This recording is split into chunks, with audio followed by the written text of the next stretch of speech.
ഒന്ന് റിജോയും പിന്നെ ലൈജു മാമയും, രണ്ട് റിജോ ചായനും ലൈജു മാമയും എന്നാണ് ഞങ്ങൾ വിളിക്കുന്നത്. തോമസ് ജോർജ് അല്ലേ, വേങ്ങശ്ശേരി. അതെ അതെ അതെ അതെ. ലൈജു എന്ന അവര് എത്ര വയസ്സ് പ്രായം ഉണ്ടാവും? 60 വയസ്സിന് മുകളിലുണ്ട് പ്രായം. മാത്രമാണോ വീട്ടിൽ താമസം? അതെ അതെ അതെ, രണ്ടുപേരും മാത്രം. ഒരു മോനേ ഉള്ളൂ. ആ മോന് ഹോസ്പിറ്റലിലാണ്. അതെ അതെ. 24 തുകലശ്ശേരി. എൻ്റെ പേര് റീന വിശാൽ. അവിടുത്തെ കൗൺസിലറാണ്. സിജു, തുകലശ്ശേരി കൗൺസിലറാണ് ഇപ്പോൾ സംസാരിച്ചത്. ഒരു കാര്യം, ഈ മരിച്ചവരുടെ പേരുകൾ? റിജോയും ലൈജു മാമയും. എത്ര വയസ്സുള്ള? 60 വയസ്സിന് മുകളിൽ പ്രായമുള്ളവരാണ്. റിജോയും ലൈജു മാമയും. ലൈജു, അതെ അതെ അതെ അതെ. ലൈജു, അതെ അതെ. ലൈജു തുകലശ്ശേരി തന്നെ. അത് തന്നെ, അവരുടെ തന്നെ വാഹനമാണ്. ബന്ധമല്ല, ഞാൻ ആ വാർഡിലെ മെമ്പറാണ്. എൻ്റെ പേര് റീന, തുകലശ്ശേരി വാർഡ്. ഒന്നും അറിയത്തില്ല. ഇന്നിപ്പോ ഇവര് പറയുമ്പോഴാണ് നമ്മൾ അറിയുന്നത്. പോലീസാണ് എന്നെ അറിയിച്ചത്.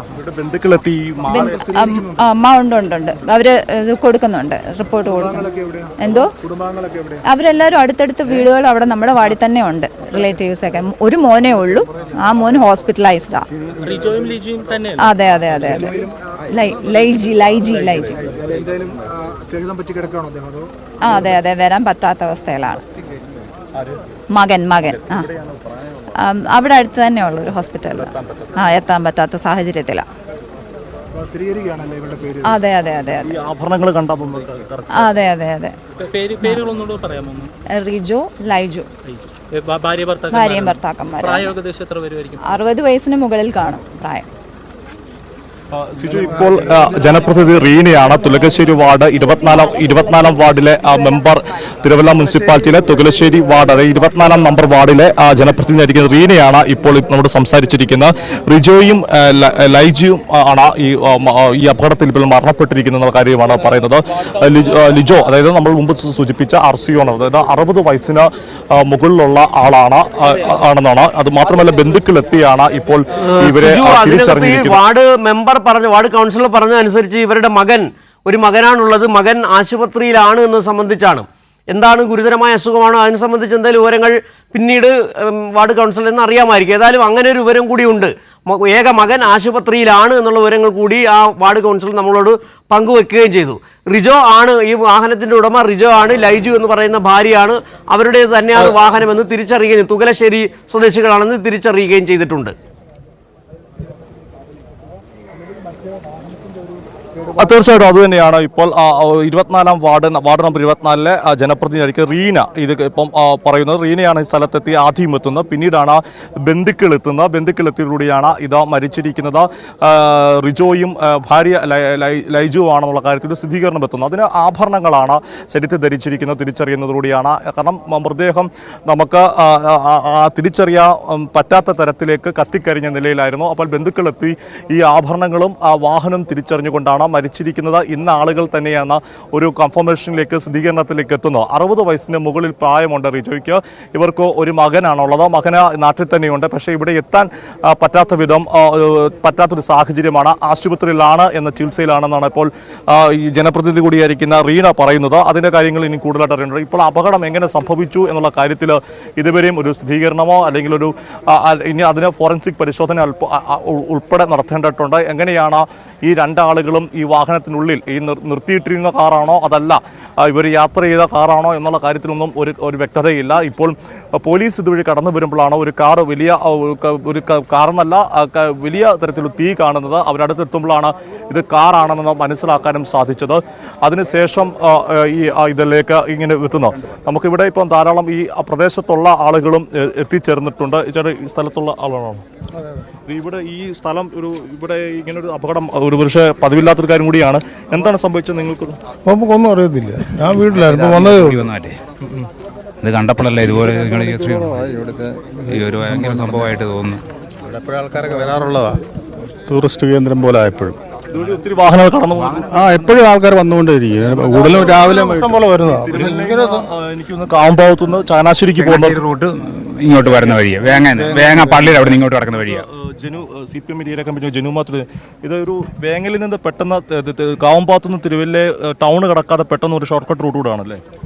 അതെ അതെ, ഇത് നബാർഡിൻ്റെ ഒരു റോഡാണ്. അത് പക്ഷേ കുറച്ച് ഭാഗം ചെന്നാൽ അവസാനിക്കുകയാണ്. ഇപ്പോൾ പക്ഷേ ഇതിലെ യാത്രയുള്ളതല്ല, ഇതിലെ പിന്നെ ഒരു ടൂറിസ്റ്റ് പ്ലേസ് പോലെ ഇപ്പോൾ ഇത് ഡെവലപ്പ് ചെയ്ത് വരുന്നുണ്ട്. അപ്പം വൈകുന്നേരങ്ങളിലൊക്കെ കുട്ടികളും കുടുംബസമേതം ഇവിടെ വന്നിരിക്കുകയും നല്ല പ്രകൃതി രമണീയമായ സ്ഥലമായതുകൊണ്ടേ ഇത് പക്ഷേ ഇതിലെ അങ്ങനെ റൂട്ട് വരേണ്ടതല്ല. അങ്ങനെ വരുമ്പോൾ ഇവിടേക്ക് വന്നതാണ്. അങ്ങനെ എന്തെങ്കിലും അടുത്ത വീട്ടിലേക്ക് വരുന്നവരോ വരേണ്ടതായിട്ടുള്ളൂ അല്ലേ? അത്രേ ഉള്ളൂ. ഇതൊരു യാത്ര സ്ഥിരമായി യാത്രയുള്ള റൂട്ടല്ല. അതുകൊണ്ട് ഇത് പർപ്പസ്ഫുള്ളി എന്തെങ്കിലും ഒരു ആവശ്യത്തിന് വേണ്ടി ഇവിടെ വരുന്നവരെ ഇവിടെ വരാൻ സാധ്യതയുള്ളൂ. അപ്പം വിനോദസഞ്ചാരം അങ്ങനെയാണെന്നുണ്ടെങ്കിൽ വൈകുന്നേരങ്ങളിൽ വരാൻ സാധ്യതയുള്ളൂ. ഇവിടെ ബന്ധുക്കൾ ആരെങ്കിലും ഇവിടെ കാണാൻ അല്ലെങ്കിൽ ആരെങ്കിലും കാണാൻ എത്തിയതായിരിക്കണം അല്ലേ? അങ്ങനെ ആയിരിക്കാം. അല്ല, അല്ലെങ്കിൽ ഈ പറഞ്ഞ പോലെ അങ്ങനെ വരുമ്പോഴാണ് നമുക്ക് മറ്റു ചില സംശയങ്ങൾ വരിക. എന്തെങ്കിലും മകന് അസുഖം എന്തെന്ന് സംബന്ധിച്ച് അവരോട് ചോദിക്കാവുന്നതാണ്. തരത്തിലുള്ള സംശയങ്ങളോ കാര്യങ്ങളോ അല്ല, ഇത് മറ്റൊരു ഇൻസിഡന്റ് ആവാൻ ചിലപ്പോൾ ഇനിയും വല്ലോ ആത്മഹത്യ വല്ലോ ആണോ എന്നൊരു സംശയമാണ്. അല്ല, പിന്നെ ഇങ്ങനെ ഇതിലെ റൂട്ടുള്ളതല്ല.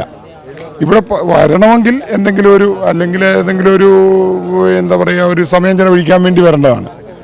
അങ്ങനെ രാവിലെ സമയത്ത് അങ്ങനെ വരാറില്ല. അതെ അതെ അതെ അതെ സമയത്ത് വന്ന ഇങ്ങനെ ഒരു ഇൻസിഡന്റ് ഉണ്ടായതിന്റെ ഒരു വലിയൊരു ഡൗട്ടുണ്ട്. ഇത് എനിക്ക് ഇതിപ്പം തോലശ്ശേരിയിലുള്ള കുടുംബമാണ് എന്ന് പറയുമ്പോൾ ഇപ്പം കൗൺസിലർ പറഞ്ഞതനുസരിച്ചിട്ടാണെന്നുണ്ടെങ്കിൽ തോലശ്ശേരിയിലുള്ള ഒരു മാതാവും പിതാവും അവരുടെ മകൻ ഒരാളുണ്ട്, ഹോസ്പിറ്റലിൽ ഒരു നേഴ്സായിട്ട് ജോലി ചെയ്യുന്ന ആളാണ്. അയാൾ ഒരു ഇച്ചിരി പിന്നെ മയക്കുമരുന്നിനെന്തോ പിന്നെ അടിമയാണെന്ന് തോന്നുന്നു. അങ്ങനെ വല്ലതും ബന്ധമുണ്ടാണോ എന്നറിയില്ല. അങ്ങനെയാണെങ്കിൽ ചിലപ്പോൾ ആത്മഹത്യ വല്ലതും ആയിരിക്കാം. സംശയം അതിനാണ്, അങ്ങനെ ആയിരിക്കാം.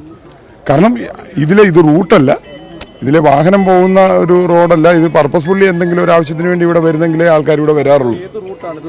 ഇത് ഇവിടെ കൊണ്ട് റോഡ് അവസാനിക്കുകയാണ്. ഇത് നബാർഡിൻ്റെ ഒരു റോഡാണ്. വേളൂർ മുണ്ടോ പാടശേഖരമാണ്. അവിടെ കൊണ്ട് റോഡ് അവസാനിക്കുകയാണ്. അവസാനിക്കുന്ന സ്ഥിതിക്ക് എന്തെങ്കിലും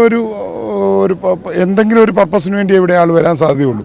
വൈകുന്നേരങ്ങളിൽ ഒട്ടേറെ ചെറുപ്പക്കാരും ഒട്ടേറെ ആൾക്കാർ ഇവിടെ വന്നിരുന്ന് ഇവിടെ ചെറിയ സ്നാക്സ് സെൻ്ററൊക്കെ ഉണ്ട്. അവിടെ നിന്ന് ഭക്ഷണം കഴിക്കുകയും അങ്ങനെ ഒരു ആൾക്കാരൊരു ഉല്ലാസത്തിന് വേണ്ടി വരുന്ന ഒരു സ്ഥലമാണിത്.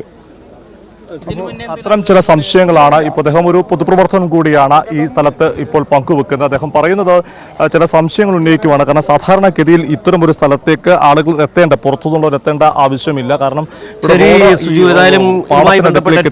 വാർത്തകളിലേക്കൊക്കെ മടങ്ങി വരാം. നിലവിൽ ഈ കാറ് കത്തി മരിച്ച രണ്ടുപേർ റിജോ ഒപ്പം തന്നെ ഭാര്യ ലൈജു എന്നിവരാണെന്നുള്ള വിവരങ്ങൾ ലഭിക്കുന്നുണ്ട്. മകൻ ഇപ്പോൾ നാട്ടുകാർ നൽകുന്ന വിവരമനുസരിച്ച് മകൻ മയക്കുമരുന്നിന് അടിമയാണ്, അതിൻ്റെ അടിസ്ഥാനത്തിൽ ആശുപത്രിയിൽ ചികിത്സയിലാണ് എന്നതാണ് നാട്ടുകാർ പറയുന്ന വിവരങ്ങളാണ്. പക്ഷേ ഇക്കാര്യങ്ങളിലൊക്കെ വ്യക്തത വരേണ്ടതുണ്ട്.